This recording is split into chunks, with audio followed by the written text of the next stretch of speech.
Dans les archives poussiéreuses du Bureau des registres paroissiaux de Louisiane, un document daté de mars 1844 porte une mention manuscrite troublante, griffonnée en marge par un greffier anonyme. 100 hommes, 6 mois, aucune trace. Que Dieu nous pardonne ce que nous avons fait pour les retrouver. Et, si cette histoire vous intrigue déjà, abonnez-vous maintenant et dites-nous en commentaire de quelle ville vous nous écoutez. Votre engagement nous permet de continuer à exhumer ces récits oubliés. Cette note laconique fait référence à l'un des événements les plus troublants et inexpliqués de l'histoire de l'esclavage en Louisiane. L'évasion de 2 frères esclaves qui, durant près de 7 mois, ont défié toutes les lois de la probabilité, de la logique et de la nature humaine. Leur disparition a mobilisé des ressources sans précédent, semé la terreur parmi les propriétaires terriens et révélé des vérités si dérangeantes que de nombreux documents relatifs à cette affaire ont mystérieusement disparu des archives officielles dans les décennies qui ont suivi. Ce qui subsiste ne permet pas de répondre à la question que tout le monde se posait alors et que nous nous posons encore aujourd'hui. Comment ont-ils fait? L'année 1843 marque un tournant dans l'histoire de l'esclavage en Louisiane. Après plusieurs révoltes avortées dans les États voisins et une série d'évasions réussies vers le nord, les autorités louisianaises ont durci considérablement la législation concernant les esclaves fugitifs. Les patrouilles nocturnes se sont multipliées, les peines pour ceux qui aidaient les fugitifs sont devenues drastiques et un nouveau système de chasseurs de primes professionnels s'est organisé, transformant la traque humaine en une industrie prospère et impitoyable. La région où notre histoire prend racine se situe dans les terres basses du sud-est de la Louisiane, à une 50aine de kilomètres au sud-ouest de la Nouvelle-Orléans, dans une zone où les bayous, les marécages et les plantations s'entremêlent dans un labyrinthe naturel d'eau, de boue et de végétation dense. Cette région, connue localement sous le nom de « les terres grises » en raison de la couleur particulière de son sol argileux, était considérée comme l'une des plus inhospitalières de tout l'État. Les plantations y étaient vastes mais isolées, séparées les unes des autres par des étendues sauvages, où même les chasseurs expérimentés hésitaient à s'aventurer sans guide. La plantation Beauséjour, propriété de Armand Lavallière depuis 1832, comptait parmi les plus prospères de la région. Spécialisée dans la culture de la canne à sucre et du coton, elle s'étendait sur près de 800 hectares et employait 140 esclaves. Lavallière, homme de 52 ans à la réputation de rigueur inflexible mais de relative équité selon les standards de l'époque, dirigeait son domaine avec une précision quasi militaire. Chaque esclave avait une fonction précise. Chaque journée était minutieusement orchestrée. Chaque transgression était consignée dans un registre méticuleux que le maître tenait personnellement. Contrairement à certains de ses voisins qui géraient leur plantation depuis la Nouvelle-Orléans, Lavallière résidait sur place, dans une demeure imposante de style créole, dont les galeries à colonnes surplombaient les champs de canne. Il se targuait de connaître chacun de ses esclaves par son nom, ses compétences et son tempérament. Cette connaissance intime de sa main-d'œuvre, pensait-il, était la clé d'une exploitation efficace et d'une prévention efficace des troubles. Il avait raison sur le premier point. Sur le second, il allait être tragiquement détrompé. Parmi les esclaves de Beauséjour figuraient 2 frères, Nathanaël et Isaac Jourdain. Ces noms figurent dans les registres d'achat de la plantation datés de 1838, où ils sont décrits comme 2 mulâtres de 22 et 19 ans, nés en Louisiane, parlant français et anglais, habiles aux travaux des champs et à la navigation fluviale. Ils avaient été achetés ensemble lors d'une vente aux enchères après la faillite d'une plantation voisine, leur ancien maître ayant péri dans des circonstances obscures dont nous reparlerons. Nathanaël, l'aîné, était réputé pour sa force physique exceptionnelle et sa connaissance intime des bayous. Enfant, il avait passé plusieurs années à accompagner les expéditions de pêche et de chasse de son ancien maître, développant une compréhension quasi instinctive de la navigation dans les marécages. Il savait lire les signes imperceptibles qui différenciaient un passage praticable d'un bourbier mortel, reconnaissait les plantes comestibles et médicinales, et pouvait se déplacer dans l'eau stagnante sans laisser de traces visibles. Ses compétences, acquises innocemment durant l'enfance, allaient devenir ses armes les plus redoutables. Isaac, le cadet, présentait un profil différent mais tout aussi remarquable.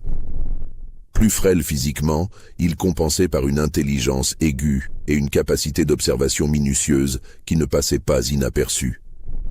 Lavalière l'avait remarqué et l'avait affecté à des tâches qui exigeaient précision et calcul. Inventaire des récoltes, répartition des semences, organisation des équipes de travail. Isaac avait ainsi accès à des informations que la plupart des esclaves ignoraient. Les mouvements des patrouilleurs, les horaires des surveillants, la topographie exacte du domaine et de ses environs. Il avait également appris à lire et à écrire en secret, grâce à la complicité involontaire d'un contremaître négligent qui laissait traîner des documents dans le bureau des champs. Les deux frères ne se distinguaient pas particulièrement par leur comportement. Aucun rapport disciplinaire majeur ne figure à leur nom dans les registres de beau séjour. Ils accomplissaient leur travail consciencieusement, évitaient les conflits et maintenaient une discrétion qui les rendait presque invisibles dans la masse des esclaves de la plantation. Cette invisibilité même, nous le comprendrons plus tard, faisait partie d'une stratégie mûrement réfléchie. L'atmosphère à Beau Séjour durant l'été 1843 était particulièrement tendue. Les nouvelles des révoltes dans d'autres États circulaient malgré les efforts des maîtres pour les étouffer.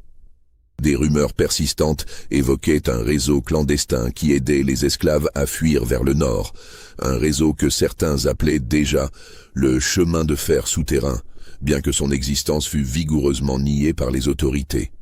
Les planteurs de la région s'étaient réunis à plusieurs reprises pour coordonner leur surveillance, partager des informations sur les esclaves problématiques et organiser des patrouilles conjointes. C'est dans ce contexte d'anxiété croissante que survient l'événement qui allait bouleverser la région entière et révéler des aspects insoupçonnés de la nature humaine, tant dans sa capacité de résistance que dans sa propension à la cruauté. L'aube du 17 septembre 1843 se lève sur Beau Séjour dans une lumière laiteuse, habituelle en cette saison où l'humidité des marécages enveloppe tout d'un voile opaque. Le contremaître en chef, un homme nommé Hébert Duchamp, effectue comme chaque matin le décompte des esclaves avant la répartition dans les champs. La routine est immuable depuis des années. Appel nominal, inspection visuelle, attribution des tâches, dispersion vers les zones de travail. Ce matin-là, 2 noms ne reçoivent pas de réponse. Nathanaël Jourdain, absent. Isaac Jourdain, absent. L'absence d'un esclave n'est pas en soi extraordinaire. Maladie, accident nocturne, confusion dans les baraquements. Plusieurs explications banales peuvent justifier qu'un homme ne se présente pas à l'appel. Duchamp envoie 2 esclaves vérifier les quartiers d'habitation. Ils reviennent 20 minutes plus tard avec une information troublante. Les paillasses des 2 frères sont vides, leurs maigres possessions personnelles ont disparu, et personne ne se souvient de les avoir vus depuis la veille au soir après le repas. Duchamp fait immédiatement sonner la cloche d'alerte. Lavalière, réveillé en sursaut, accourt du manoir en boutonnant hâtivement sa veste. La nouvelle le frappe comme un coup de poing, 2 de ses esclaves ont fui. 2 hommes dont il aurait juré qu'ils ne tenteraient jamais l'évasion, tellement ils semblaient résignés à leur sort. La procédure est immédiate et méthodique. Lavalière fait inspecter minutieusement tous les bâtiments de la plantation. On fouille les granges, les remises, les séchoirs à tabac, les huttes des esclaves. On interroge chaque personne ayant pu voir les frères la veille. Une femme âgée, Madeleine, qui dormait près de leur couchage, affirme avoir entendu des murmures vers minuit, puis plus rien. Un jeune garçon chargé de surveiller les feux nocturnes jure avoir aperçu 2 silhouettes se dirigeant vers la lisière des champs de canne vers l'est, mais il n'y a pas prêté attention, pensant qu'il s'agissait de patrouilleurs. Vers l'est. Cette direction est significative. À l'est de Beauséjour s'étendent des kilomètres de marécages pratiquement impénétrables. Un dédale aquatique où même les chasseurs les plus expérimentés ne s'aventurent qu'avec prudence. C'est aussi la direction opposée à la Nouvelle-Orléans et aux routes praticables. Personne ne fuit par l'est. C'est un suicide. Lavallière ne perd pas de temps. À 8 heures du matin, moins de 3 heures après la découverte de la disparition, il a déjà dépêché des messagers vers les plantations voisines et vers les autorités de la paroisse. À 10 heures, 3 équipes de chasseurs locaux sont sur place, accompagnés de chiens de traque réputés infaillibles. À midi, la nouvelle s'est propagée dans toute la région et des chasseurs de primes professionnels, attirés par la récompense substantielle offerte par Lavallière, commencent à affluer. La récompense mérite qu'on s'y attarde. Lavallière offre initialement 100 $ par fugitif, somme considérable pour l'époque. Mais il ajoute une clause inhabituelle. 50 $ supplémentaires si les 2 frères sont ramenés ensemble et vivants. Cette précision intrigue. Pourquoi insister pour qu'ils soient capturés ensemble? Pourquoi vivants, alors que la loi autorisait explicitement l'usage de la force létale contre les esclaves en fuite? Les premières recherches commencent avec optimisme.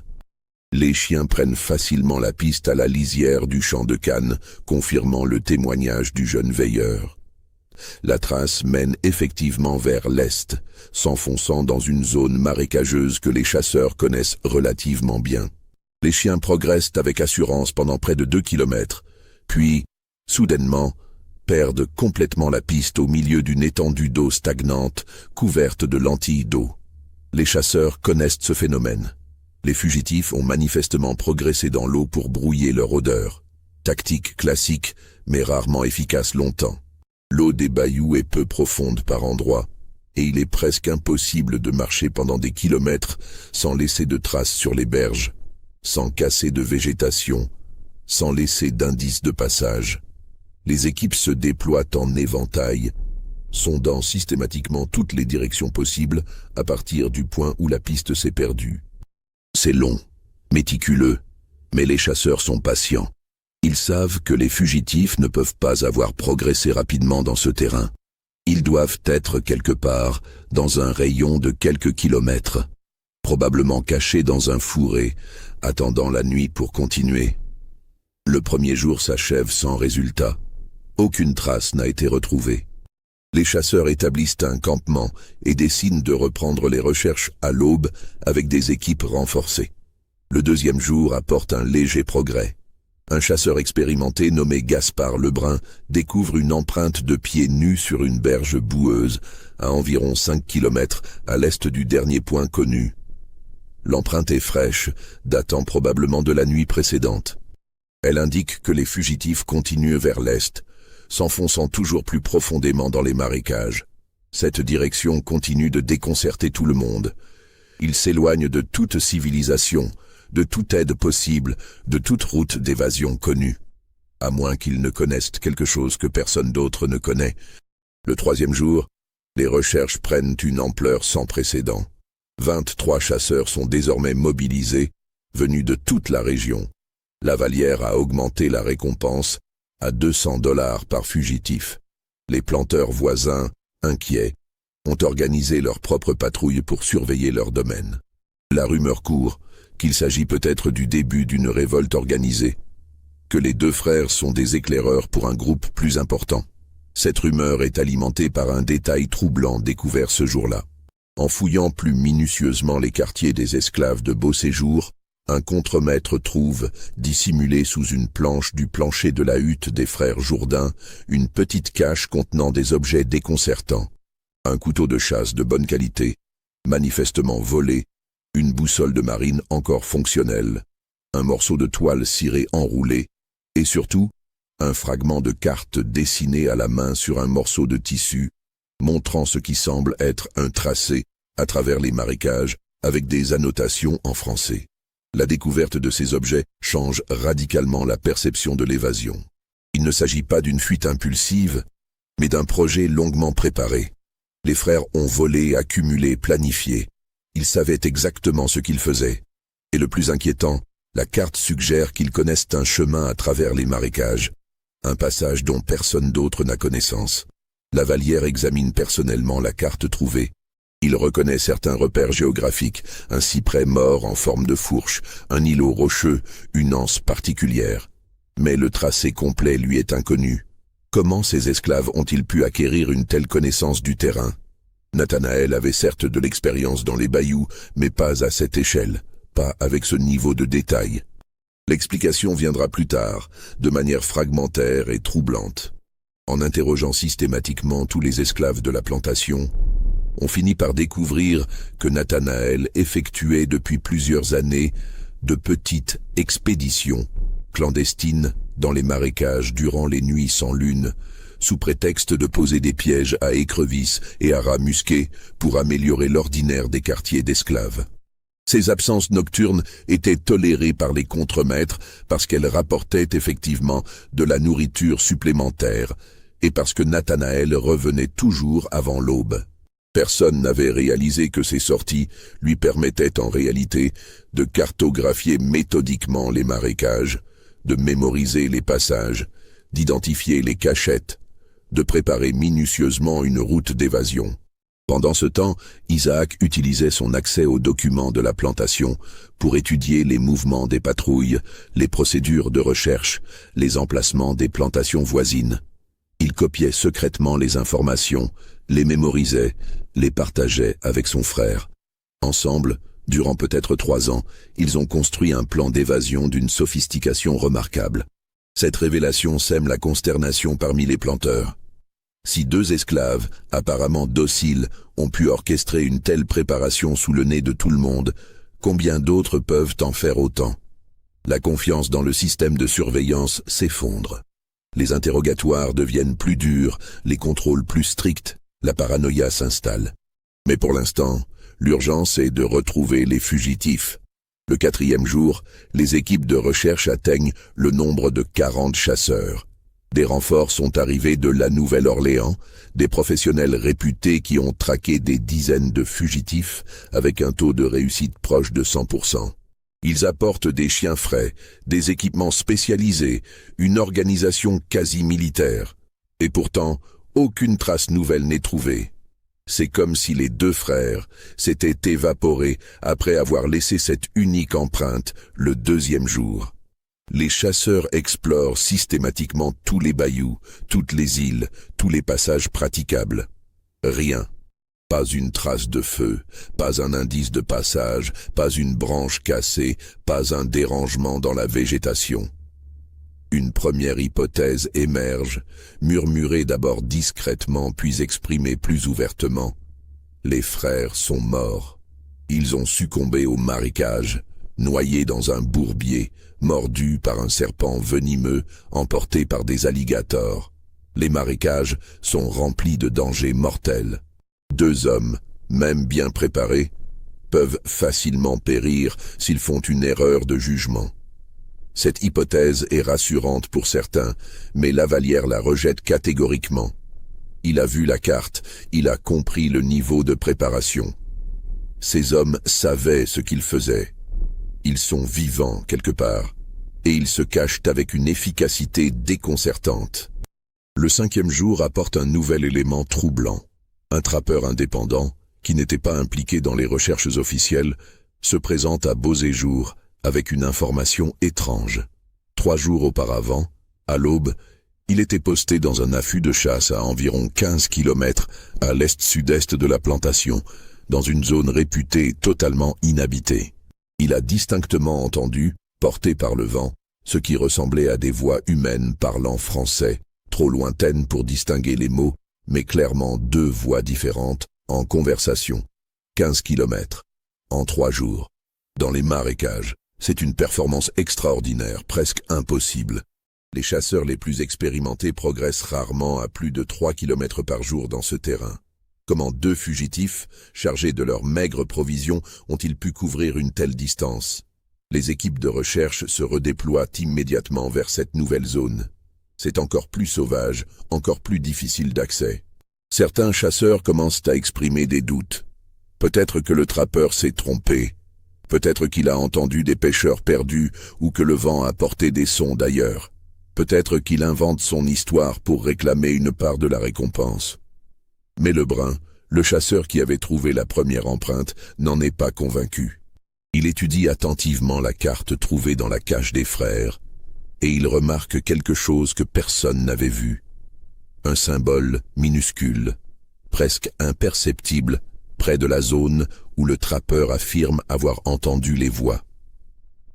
Un symbole qui pourrait représenter une croix, ou un point de repère, ou quelque chose de significatif pour les fugitifs. Il décide d'explorer cette zone spécifique, accompagné de 2 autres chasseurs et de 3 chiens. C'est une décision qui va le hanter pour le reste de sa vie. Lebrun et son équipe progressent lentement à travers un réseau de chenaux étroits, envahis par la végétation. L'eau est opaque, teintée de tanins, impossible à sonder visuellement. Ils avancent à la sonde, testant chaque pas, évitant les bourbiers camouflés sous la végétation flottante. Les chiens, habituellement confiants, manifestent une nervosité inhabituelle. Ils grognent, se retournent fréquemment, refusent parfois d'avancer. Vers midi, ils atteignent une zone légèrement plus élevée, une sorte d'îlot d'environ 50 mètres de diamètre, couvert d'arbres morts et de buissons épineux. C'est le type d'endroit que personne ne songerait à explorer, inhospitalier, sans intérêt apparent, difficile d'accès. Exactement le type d'endroit où des fugitifs intelligents pourraient se cacher.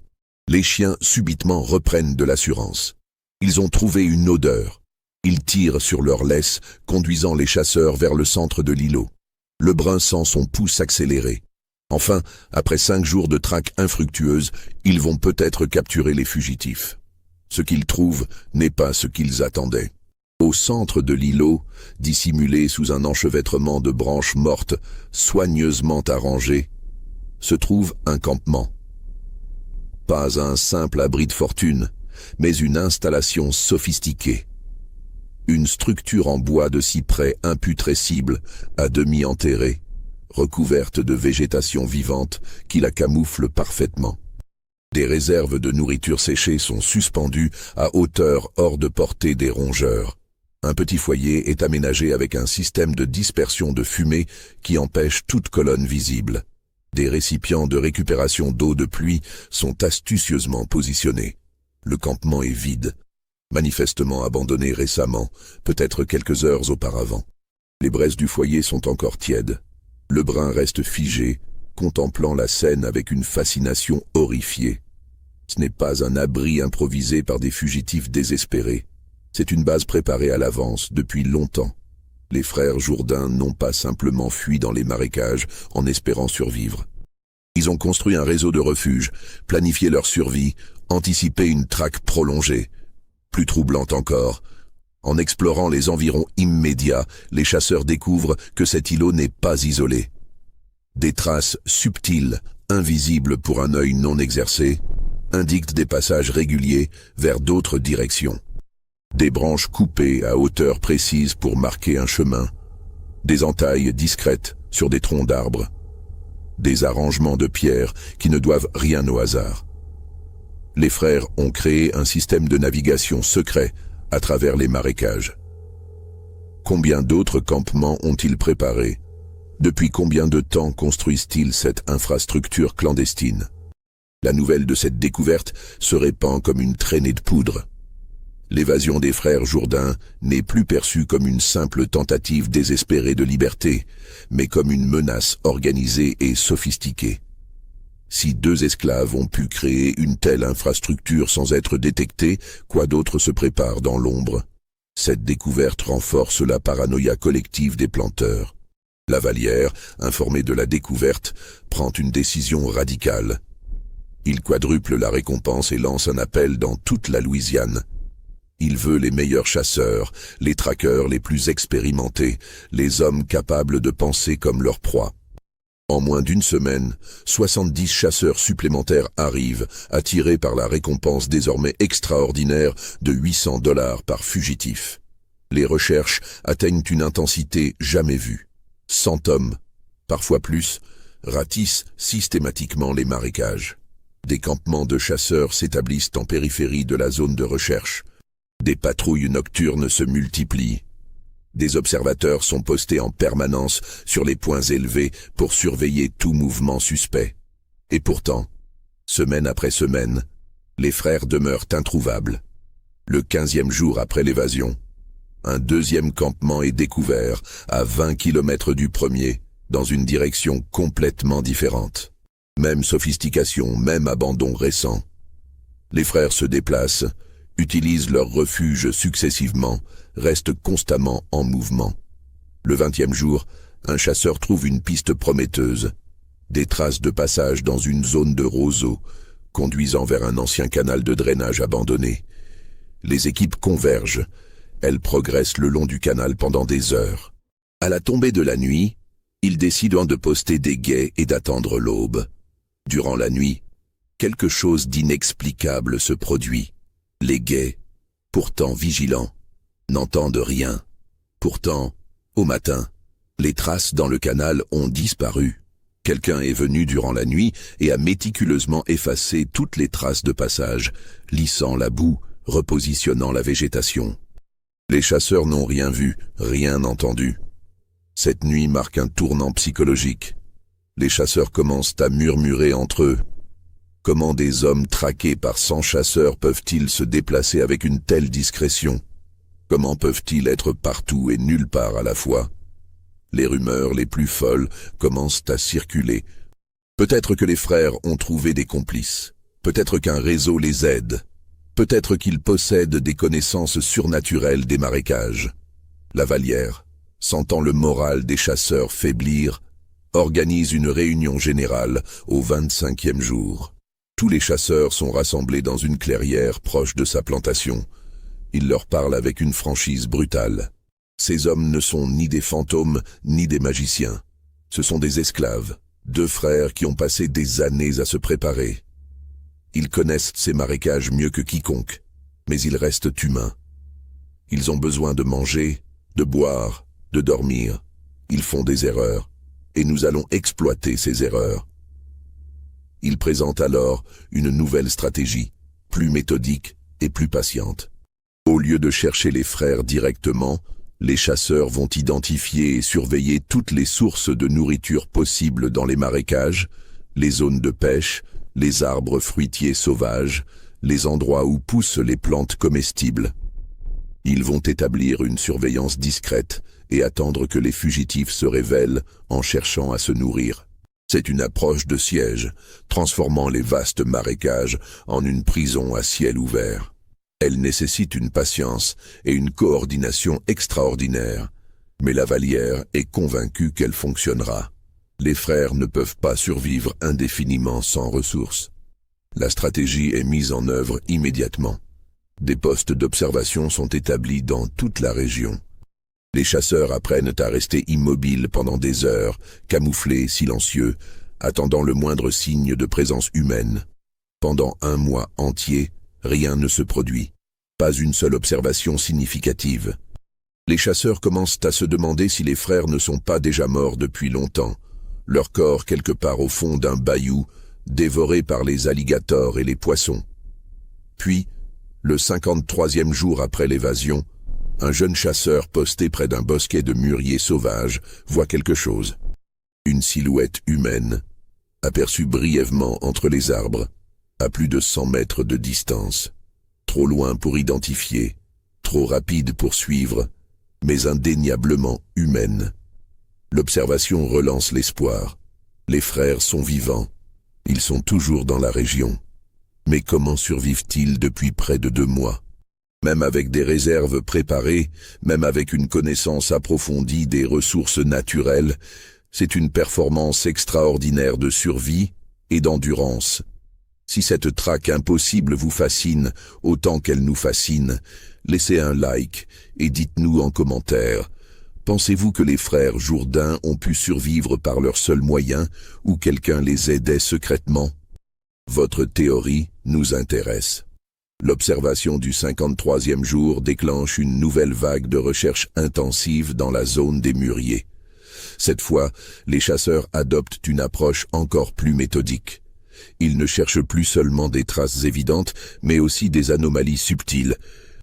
Des fruits cueillis, des branches cassées d'une certaine manière, des déplacements dans la végétation qui ne correspondent pas au mouvement naturel des animaux. C'est Lebrun qui fait la découverte la plus significative. En examinant minutieusement le sol autour des mûriers, il remarque quelque chose d'inhabituel. De petites dépressions régulièrement espacées dans la terre meuble, trop symétriques pour être naturelles, trop légères pour être des empreintes de pas complètes. Il réfléchit longuement, puis comprend soudain. Ce sont des marques laissées par quelqu'un marchant sur des échasses ou des supports qui répartissent le poids et empêchent de laisser des empreintes reconnaissables. Cette découverte est révolutionnaire. Elle explique pourquoi les traces des frères sont si difficiles à suivre. Ils utilisent des techniques sophistiquées de camouflage de leurs déplacements. Des méthodes que même les chasseurs les plus expérimentés n'ont jamais rencontrées auparavant. Où ont-ils appris cela? Qui leur a enseigné? En interrogeant à nouveau les esclaves de Beauséjour, en creusant plus profondément dans leur passé, une information troublante émerge finalement.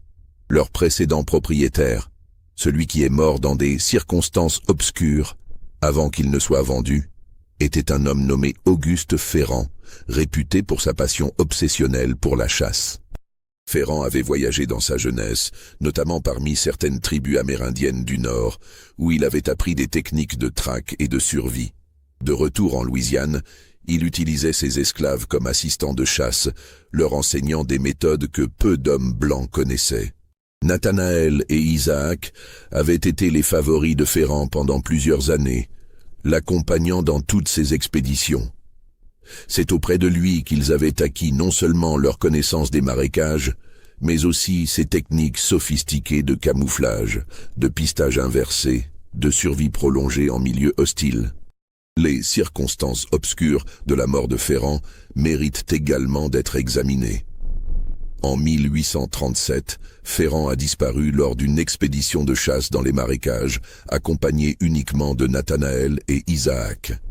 Les deux frères sont revenus 3 jours plus tard, seuls, affirmant que leur maître était tombé dans un bourbier et avait été englouti avant qu'ils ne puissent le secourir. Son corps n'a jamais été retrouvé. L'affaire a été rapidement classée comme accident, et les deux frères ont été vendus pour régler les dettes de la succession. Cette révélation jette une lumière nouvelle et sinistre sur toute l'histoire. Ferrand est-il vraiment mort accidentellement? Ou les frères l'ont-ils assassiné pour échapper à un maître devenu peut-être trop cruel, trop exigeant? Si c'est le cas, ils ont réussi à dissimuler un meurtre pendant 6 ans, attendant patiemment le moment opportun pour tenter leur évasion définitive. Cette possibilité glace le sang de Lavallière. Il ne traque pas simplement des esclaves fugitifs. Il traque potentiellement des meurtriers calculateurs, capables de planifier sur des années, de dissimuler leurs intentions, de tuer si nécessaire. La traque prend une dimension plus sombre. Lavallière fait circuler cette information parmi les chasseurs, non pas pour les effrayer, mais pour leur faire comprendre qu'ils ne doivent sous-estimer aucune ruse, aucune tactique que les frères pourraient employer.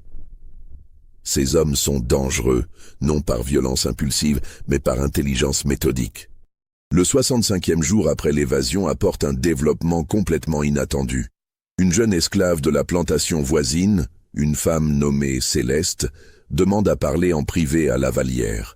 Elle hésite longuement, visiblement terrifiée, avant de révéler une information capitale. Elle connaissait bien Isaac Jourdain, avec qui elle entretenait une relation sentimentale secrète.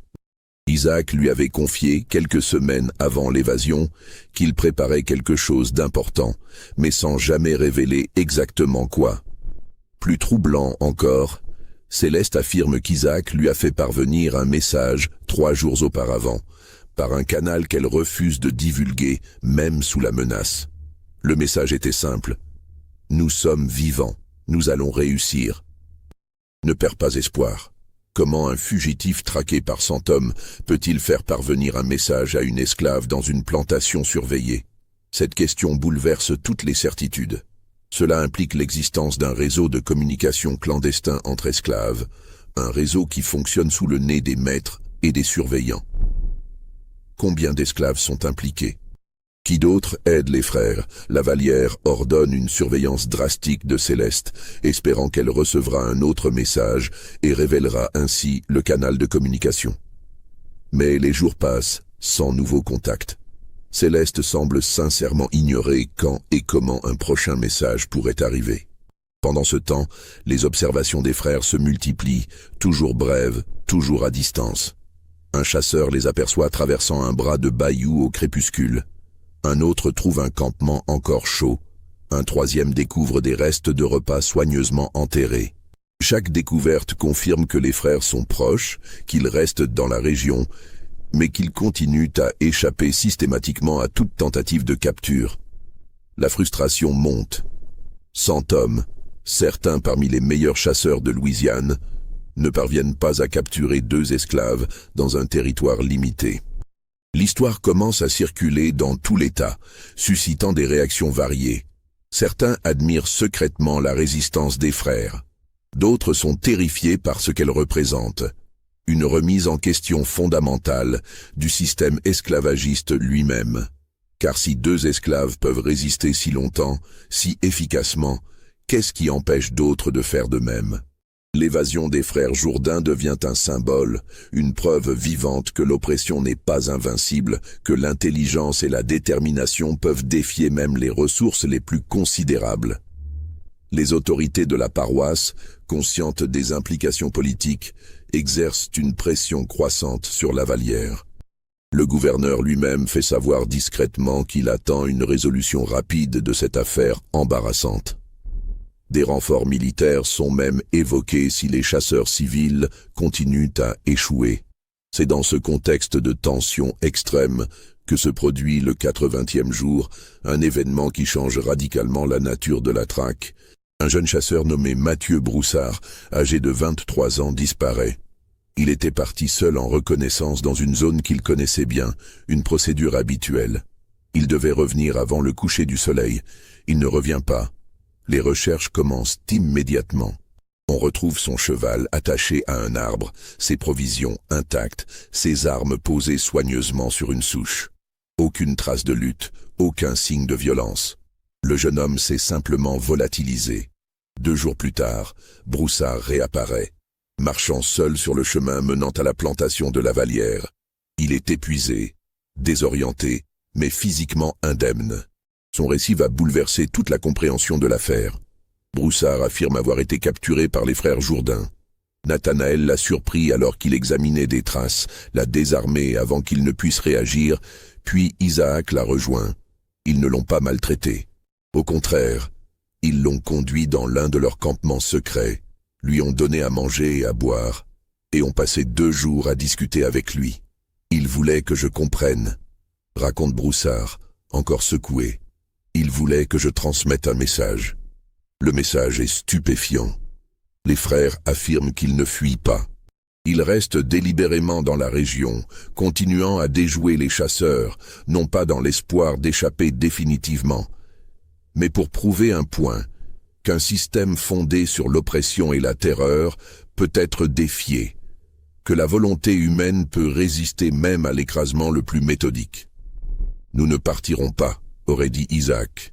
Nous resterons ici, dans ces marécages que nous connaissons mieux que quiconque. Nous continuerons à leur échapper. Et chaque jour où nous restons libres est une victoire. Chaque jour prouve à tous les esclaves de Louisiane que la résistance est possible. Cette déclaration transforme complètement la nature de l'évasion. Il ne s'agit plus d'une simple tentative de fuite vers le nord. C'est un acte de résistance philosophique et politique, une démonstration délibérée destinée à inspirer d'autres esclaves, à ébranler la confiance des maîtres dans leur contrôle absolu. Le témoignage de Broussard contient également des détails troublants sur les conditions de vie des frères dans les marécages.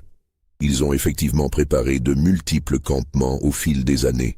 Ils possèdent des réserves de nourriture cachées, connaissent les sources d'eau potable, savent quelles plantes manger et lesquels éviter. Nathanaël affirme pouvoir survivre indéfiniment dans cet environnement. Plus inquiétant encore, Broussard rapporte qu'Isaac a fait allusion à d'autres qui viendront, suggérant que leur évasion n'est que le début, Que d'autres esclaves se préparent à suivre leur exemple, inspirés par leur résistance. La libération de Broussard indemne soulève des questions dérangeantes. Pourquoi les frères l'ont-ils laissé partir? Ils auraient pu le tuer pour protéger leur secret, ou le garder en otage pour négocier. Au lieu de cela, ils l'ont traité avec respect et l'ont libéré avec un message. Ce comportement ne correspond pas à celui de criminels désespérés, mais à celui d'hommes poursuivant un objectif calculé. L'effet du témoignage de Broussard sur les autres chasseurs est complexe.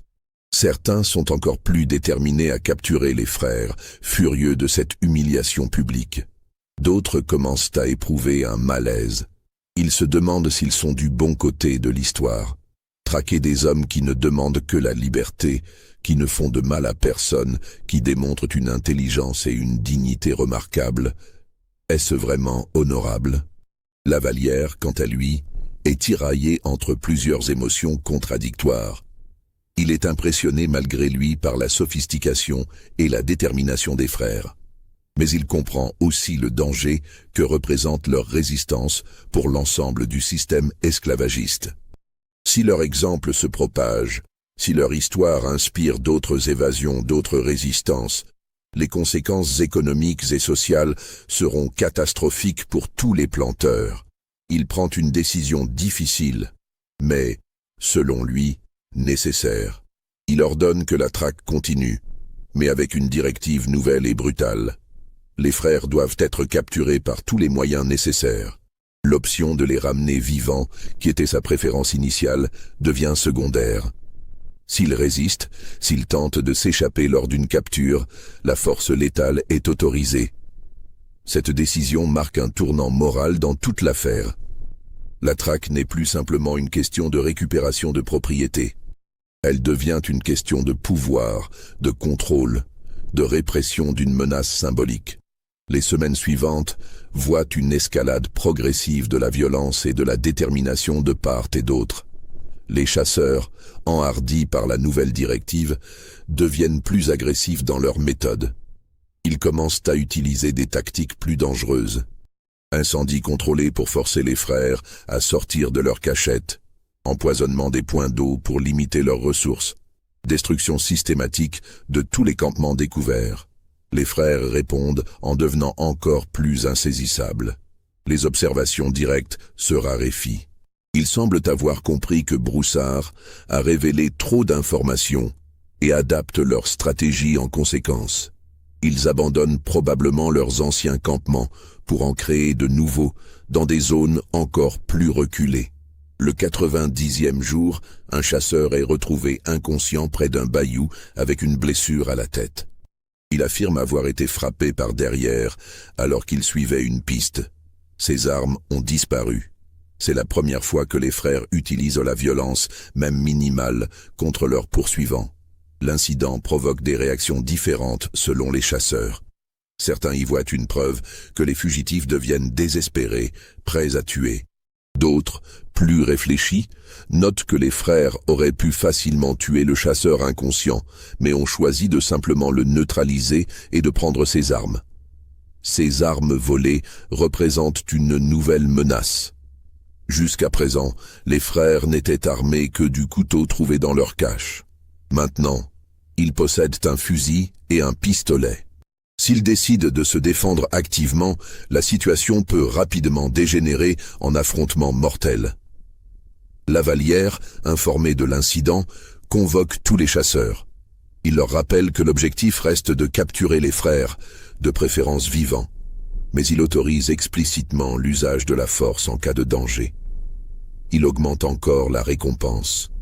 1 000 $ par fugitif, somme extraordinaire qui représente plusieurs années de salaire pour un chasseur moyen. Cette récompense attire une nouvelle vague de chasseurs, certains venant de aussi loin que le Mississippi et le Texas. Le nombre total d'hommes impliqués dans la traque dépasse désormais 120. C'est probablement la plus grande opération de chasse à l'homme jamais organisée dans l'histoire de la Louisiane. Mais cette mobilisation massive a un effet pervers.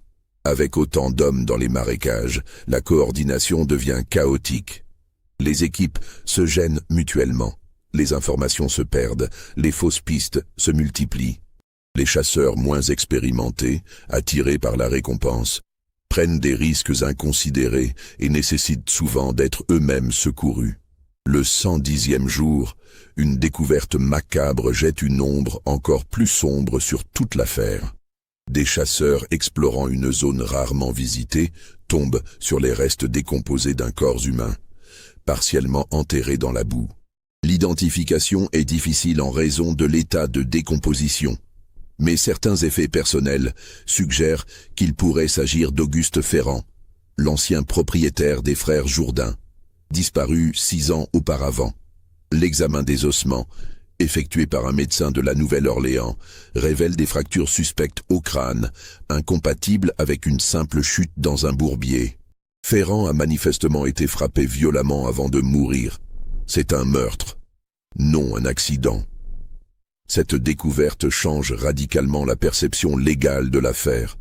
Les frères ne sont plus simplement des esclaves fugitifs. Ils sont recherchés pour meurtre. La peine en cas de capture n'est plus le retour à l'esclavage, mais la pendaison. L'information est rendue publique. Des avis de recherche sont placardés dans toute la Louisiane, décrivant Nathanaël et Isaac Jourdain non plus comme de simples fugitifs, mais comme des meurtriers dangereux. L'atmosphère change. Les rares voix qui exprimaient une sympathie discrète pour les frères se taisent. Même parmi les esclaves, les réactions sont mitigées.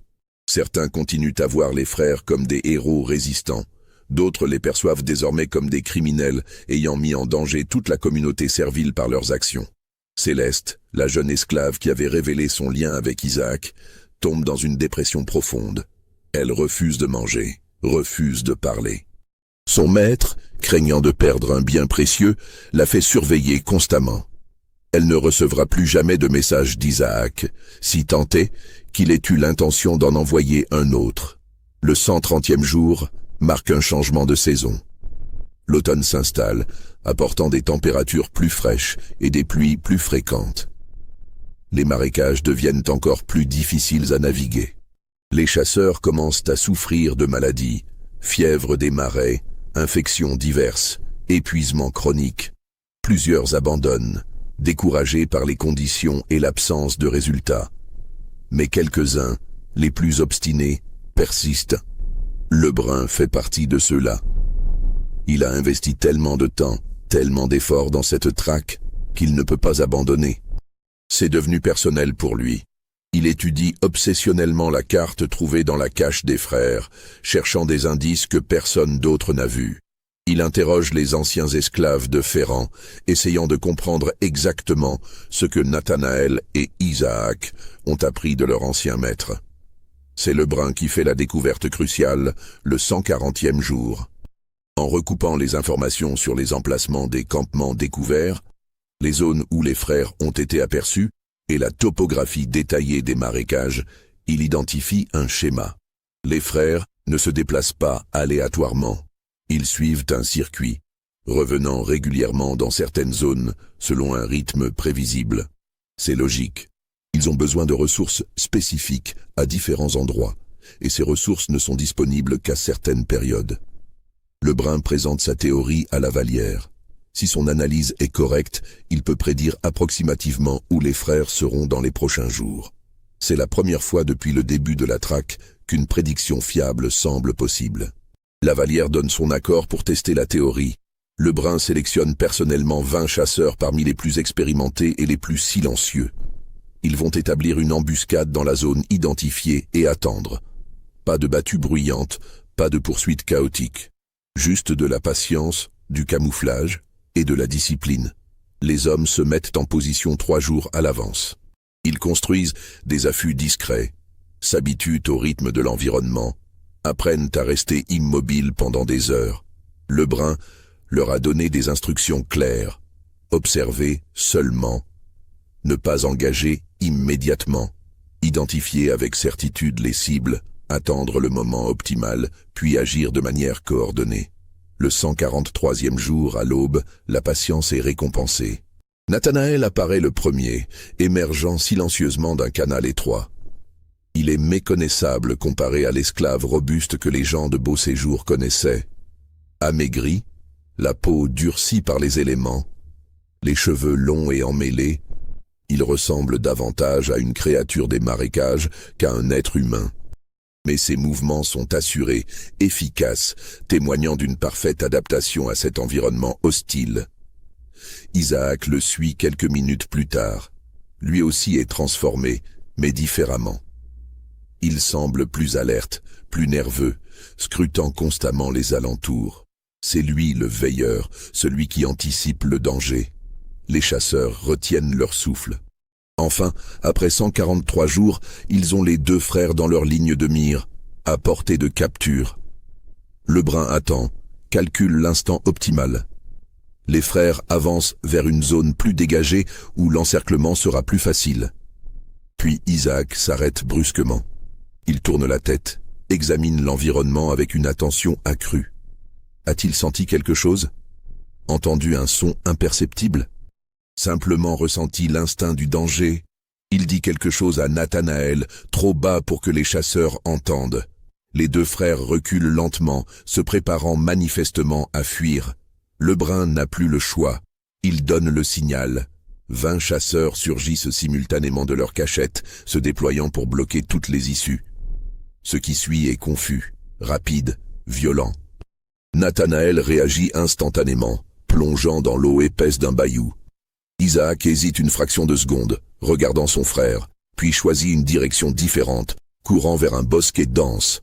Les chasseurs se scindent, certains poursuivant Nathanaël, d'autres Isaac. Des coups de feu éclatent. Qui a tiré le premier? Les versions diffèrent. Certains chasseurs affirmeront plus tard que les frères ont tiré d'abord avec les armes volées. D'autres diront que ce sont les chasseurs, paniqués ou trop excités, qui ont ouvert le feu prématurément. Dans la confusion, Nathanaël disparaît sous l'eau. Les chasseurs qui le poursuivaient s'arrêtent au bord du bayou, scrutant la surface, attendant qu'il refasse surface pour respirer. 1 minute passe, 2 minutes, 3 minutes. C'est impossible. Personne ne peut rester immergé aussi longtemps. Plusieurs chasseurs plongent, cherchent frénétiquement. Ils ne trouvent rien. Le bayou à cet endroit est profond, l'eau opaque. Nathanaël a disparu comme un fantôme. De l'autre côté, les chasseurs poursuivant Isaac ont plus de succès. Ils le coincent contre un enchevêtrement de ronces impénétrables. Isaac se retourne, fait face, lève les mains en signe de reddition. Il ne porte pas d'arme visible. « Ne tirez pas », dit-il clairement en français. « Je me rends ». Les chasseurs hésitent, surpris par cette capitulation soudaine après tant de mois de résistance. Le brun, qui a rejoint ce groupe, s'avance prudemment. « Où est ton frère ?» demande-t-il. Isaac sourit faiblement, un sourire énigmatique et triste à la fois. « Nathanaël est libre », répond-il simplement.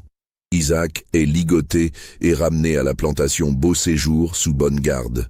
La nouvelle de sa capture se répand rapidement, suscitant des réactions variées. Certains célèbrent cette victoire partielle après 5 mois de traque infructueuse. D'autres sont troublés par la disparition inexplicable de Nathanaël et se demandent si la traque est vraiment terminée. Lavallière ordonne immédiatement que les recherches de Nathanaël continuent. Des équipes de plongeurs sont engagées pour explorer systématiquement le bayou où il a disparu. Mais après 3 jours de recherches intensives, aucun corps n'est retrouvé. Le bayou est connecté à un réseau complexe de canaux et de passages souterrains. Si Nathanaël connaissait l'existence d'un tel passage, s'il avait préparé cette évasion aquatique, il pourrait théoriquement avoir nagé sous l'eau jusqu'à un point de sortie éloigné, hors de vue des chasseurs. Mais 3 minutes sans respirer, c'est à la limite de ce qu'un homme exceptionnellement entraîné pourrait accomplir. Les chasseurs débattent de cette possibilité. Certains pensent que Nathanaël s'est simplement noyé et que son corps sera retrouvé tôt ou tard. D'autres, impressionnés par les capacités déjà démontrées par les frères, pensent qu'il a effectivement réussi à s'échapper et qu'il est toujours vivant quelque part dans les marécages. Isaac, détenu dans une cellule renforcée à Beau Séjour, refuse de parler pendant les 2 premiers jours. Il reste silencieux, impassible, ignorant toutes les questions. Lavallière envisage d'utiliser des méthodes plus coercitives pour le faire parler, mais hésite, conscient que l'affaire est maintenant scrutée par les autorités de tout l'État.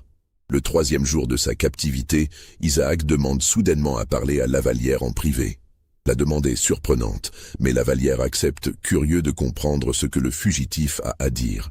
La conversation qui suit, rapportée ensuite par Lavallière lui-même dans une lettre confidentielle à un ami proche, est l'un des témoignages les plus troublants de toute cette affaire. Isaac commence par une question directe. « Pourquoi avez-vous tant investi pour nous retrouver? Ce n'est pas seulement une question d'argent. Vous avez dépensé plus en récompense et en organisation de la traque que nous ne valons comme propriété. Pourquoi ?» Lavallière, surpris par la franchise de la question, réfléchit avant de répondre honnêtement. « Parce que vous représentez un danger pour l'ordre établi. Si 2 esclaves peuvent résister si longtemps, si efficacement, cela encourage d'autres à essayer. Le système entier repose sur la conviction que l'évasion est futile, que la résistance est impossible. Vous avez démenti cette conviction. » Isaac hoche lentement la tête. « Je comprends. Vous ne nous traquez pas en tant qu'individu, mais en tant que symbole. Notre liberté, même temporaire, est une menace idéologique plus grande que nos personnes. » « Exactement, » admet Lavallière. Isaac reste silencieux un long moment, puis reprend. « Alors vous comprendrez pourquoi je vais vous dire ce qui suit. Notre évasion n'était jamais destinée à réussir définitivement. Nous le savions dès le début. Nathanaël et moi savions que nous serions tôt ou tard capturés ou tués. » Lavallière fronce les sourcils. « Alors pourquoi? Pourquoi tout cela? Pour prouver que c'était possible. Pour montrer à tous les esclaves de Louisiane, à tous les esclaves d'Amérique, que la résistance n'est pas futile. Que 2 hommes déterminés, armés seulement de leur intelligence et de leur volonté, peuvent défier 100 chasseurs pendant 5 mois. Chaque jour où nous restions libres était une victoire, non pour nous personnellement, mais pour l'idée que l'oppression peut être contestée. C'est une victoire bien courte, réplique Lavallière. Tu es capturé. Tu seras probablement pendu pour le meurtre de Ferrand. Ton frère est probablement mort noyé. Quelle victoire y a-t-il là? » Isaac sourit, ce même sourire énigmatique que Lebrun avait observé lors de sa capture. « Ferrand, dit-il lentement, vous voulez savoir ce qui s'est vraiment passé avec Ferrand ?» Lavallière se penche en avant, attentif. Ferrand était un homme cruel qui prenait plaisir à nous humilier lors de ses expéditions de chasse.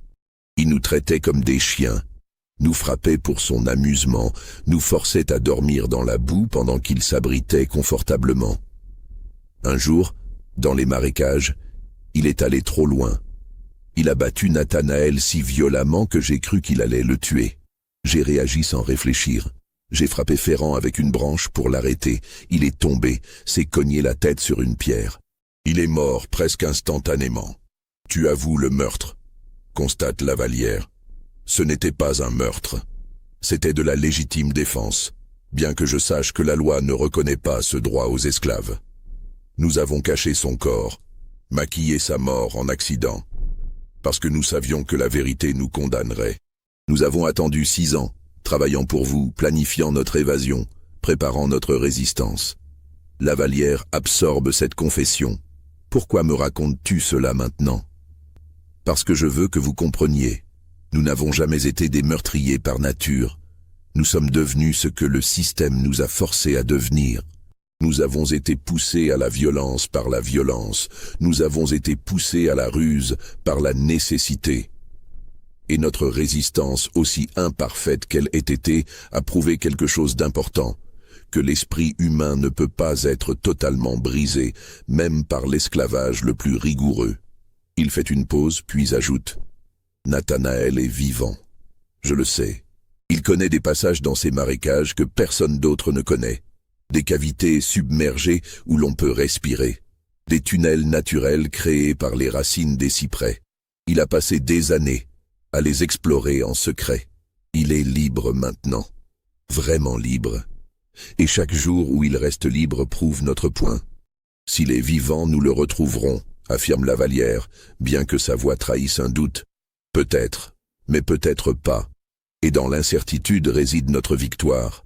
Tant que vous ne pouvez pas prouver qu'il est mort, tant qu'il existe une possibilité qu'il soit toujours libre quelque part dans ces marécages, notre résistance continue. Les esclaves qui entendent notre histoire se demanderont si les frères Jourdain ont pu résister si longtemps. Pourquoi pas moi? La conversation se termine là. Lavallière sort de la cellule profondément troublé. Il a obtenu des aveux pour le meurtre de Ferrand.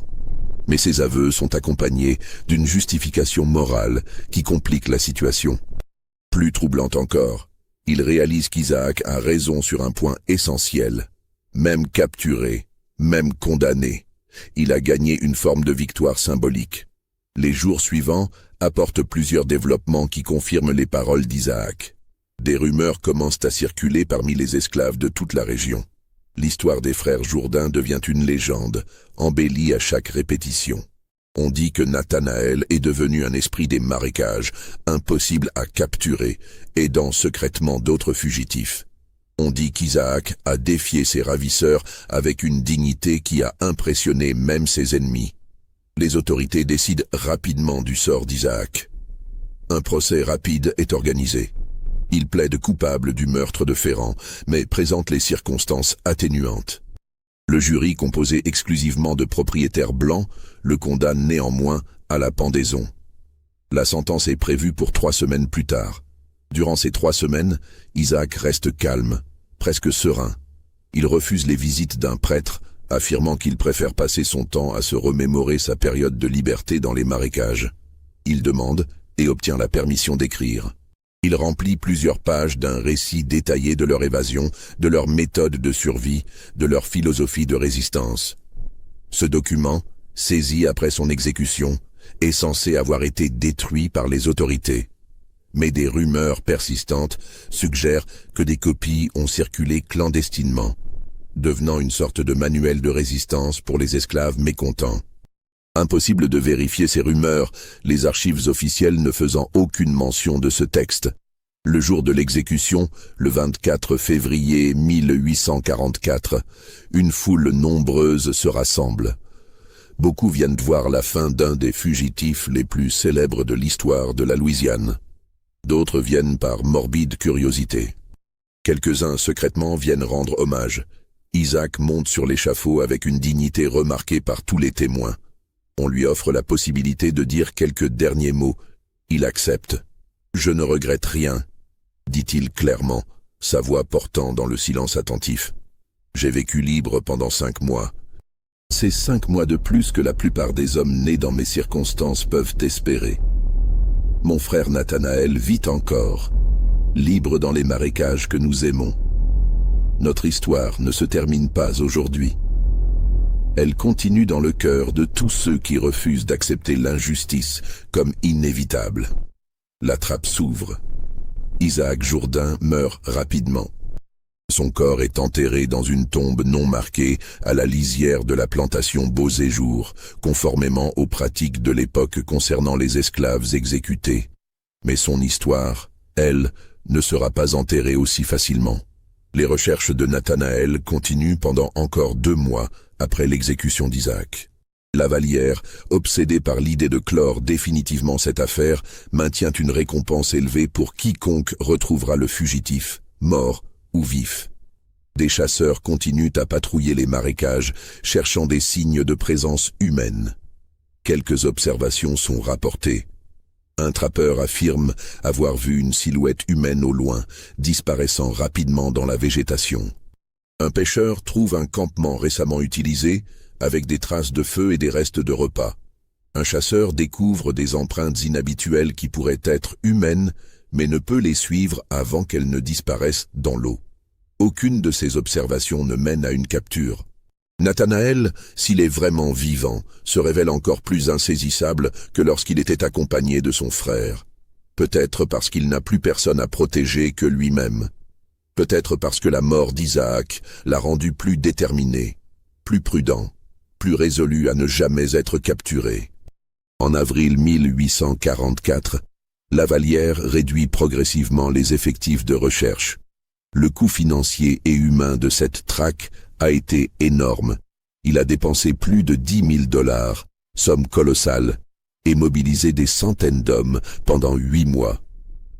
Continuer indéfiniment n'est plus tenable économiquement. Il maintient une récompense permanente de 500 $ pour Nathanael, espérant qu'un chasseur chanceux finira par tomber sur lui. Mais les mois passent, puis les années, sans nouvelle capture. Nathanael Jourdain devient un fantôme, une légende des marécages de Louisiane. Les histoires à son sujet se multiplient, souvent exagérées, parfois fantastiques. On raconte qu'il aide secrètement d'autres esclaves fugitifs, qu'il guide des voyageurs perdus vers la sécurité, qu'il hante les cauchemars des chasseurs d'esclaves. Est-il vraiment resté en vie? Ou est-il mort peu après la capture d'Isaac, son corps simplement jamais retrouvé dans l'immensité des marécages? La question reste sans réponse définitive. Ce qui est certain, c'est l'impact durable de cette histoire sur la conscience collective. L'évasion des frères Jourdain devient un récit fondateur dans les communautés d'esclaves de Louisiane, transmis oralement de génération en génération. Elle prouve que la résistance est possible, que l'intelligence et la détermination peuvent défier même les ressources les plus considérables de l'oppression. Pour les planteurs, l'histoire représente un échec humiliant qui révèle les failles du système esclavagiste. Comment 2 esclaves ont-ils pu résister si longtemps à 100 chasseurs? La question les hante. Elle les force à reconnaître, même s'ils ne l'admettent jamais publiquement, que le contrôle absolu qu'ils pensent exercer sur leurs esclaves est en partie illusoire, dépendant autant du consentement tacite des opprimés que de la force brute. Lavalière lui-même ne se remet jamais complètement de cette affaire. Il devient plus distant, plus méfiant envers ses propres esclaves. Il renforce les contrôles, durcit les punitions, mais vit dans une anxiété constante qu'une nouvelle évasion se prépare sous ses yeux sans qu'il le sache. Il meurt en 1851, âgé de 60 ans, certains disent rongé par l'obsession de cette traque inachevée.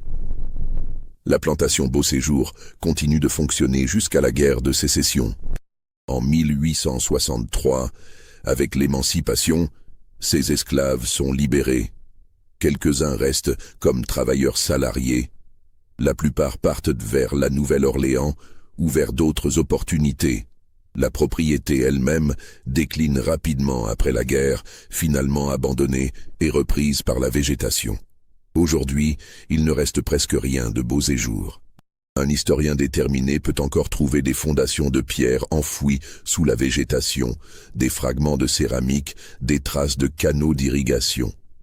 Mais l'endroit est redevenu sauvage, les marécages ayant repris leurs droits sur les terres autrefois cultivées. Et quelque part, dans ces marécages, peut-être existe-t-il encore des traces des campements secrets construits par Nathanael et Isaac Jourdain. Des abris abandonnés depuis longtemps, des chemins secrets oubliés, des cachettes que personne n'a jamais découvertes. Peut-être même existe-t-il quelque part, dissimulé dans une cache naturelle, le journal complet qu'Isaac avait écrit en prison, le document que les autorités prétendent avoir détruit mais qui, selon certaines rumeurs, aurait été sauvé par un geôlier sympathisant et caché pour la postérité. Ces possibilités, aussi minces soient-elles, maintiennent l'histoire vivante. Elles permettent à chaque génération de se demander « Et si c'était vrai ?» Et si Nathanael avait vraiment survécu, vivant libre dans les marécages jusqu'à sa vieillesse? Et si le document d'Isaac existait encore quelque part, attendant d'être redécouvert? L'historien qui examine cette histoire avec les outils de la recherche académique se heurte à des archives frustrantes. Beaucoup de documents concernant cette affaire ont disparu ou ont été délibérément détruits. Les registres de la plantation Beauséjour sont incomplets, plusieurs pages ayant été arrachées. Les comptes rendus officiels des autorités de la paroisse sont étrangement laconiques sur les détails de la traque. C'est comme si quelqu'un, dans les décennies qui ont suivi, avait voulu effacer cette histoire gênante de la mémoire collective. Mais les histoires orales persistent. Dans certaines familles créoles de Louisiane, descendants d'esclaves de cette région, on raconte encore l'histoire des 2 frères qui ont défié les chasseurs. Les détails varient selon les versions, mais l'essence reste la même. 2 hommes intelligents et déterminés qui ont refusé d'accepter leur sort, qui ont planifié pendant des années, qui ont résisté pendant des mois, et dont l'un a peut-être réellement atteint la liberté. Le document trouvé dans les archives poussiéreuses, celui mentionné au début de cette histoire, avec sa note manuscrite troublante, 100 tomes, 6 mois, aucune trace. Que Dieu nous pardonne ce que nous avons fait pour les retrouver, suggère que les chasseurs eux-mêmes étaient hantés par cette traque. Que représente exactement cette phrase énigmatique sur le pardon divin? Quelles méthodes ont-ils employées qu'ils savaient être moralement répréhensibles? Ont-ils torturé d'autres esclaves pour obtenir des informations? Ont-ils commis des violences qu'ils préféraient ensuite oublier? Nous ne le saurons probablement jamais avec certitude. Mais cette incertitude même fait partie de l'héritage de l'histoire des frères Jourdain. Elle nous force à confronter les zones d'ombre de l'histoire de l'esclavage, les actes dont personne ne voulait garder trace, les souffrances dont personne ne voulait se souvenir. Et au centre de tout cela, 2 hommes, Nathanaël et Isaac Jourdain, dont le seul crime était de vouloir être libre et dont la résistance a coûté à l'un la vie, à l'autre peut-être la liberté véritable, et aux 2 une place permanente dans l'histoire des luttes humaines contre l'oppression. La forêt des marécages de Louisiane garde ses secrets. Elle garde peut-être encore aujourd'hui les traces de leur passage, les vestiges de leur résistance, peut-être même, qui sait, les ossements de Nathanaël Jourdain, mort enfin de vieillesse dans une cachette secrète, libre jusqu'à son dernier souffle. Ou peut-être pas. Peut-être que tout cela n'est qu'une légende embellie, une histoire exagérée par la répétition orale, et que la vérité était plus simple et plus tragique.